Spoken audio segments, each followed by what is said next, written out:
Siamo con Sara Nervo, seconda Miss Italia, Miss Veneto e madrina di questa bella manifestazione. Che esperienza è stata quella di Miss Italia? Una bella esperienza che mi ha arricchito e mi ha fatto crescere. La mia prima esperienza nel settore della bellezza, della moda, e devo dire che sono rimasta veramente contenta di averla fatta. Stai lavorando a qualcosa? Ti stai preparando a qualcosa?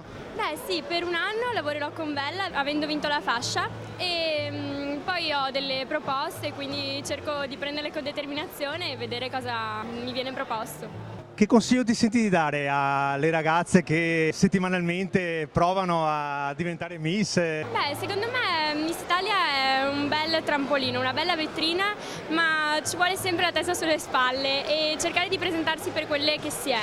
Io infatti penso, sono arrivata lontana, ma la soddisfazione più grande è essermi presentata per quella che sono ed essere arrivata lì proprio per questo.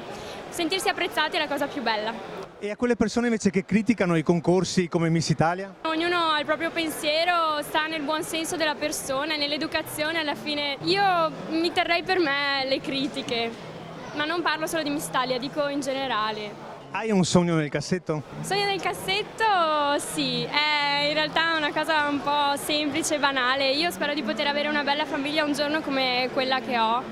E questo. E il tuo rapporto con il radicchio? È buono, lo mangio, mamma mia. Sì, infatti ho mangiato volentieri anche il riso che è stato preparato dai cuochi, veramente buono. Ecco, allora concludiamo, visto che siamo vicini a Natale, con un tuo augurio. Certo, io auguro buone feste a tutti e un felice Natale e tanta salute.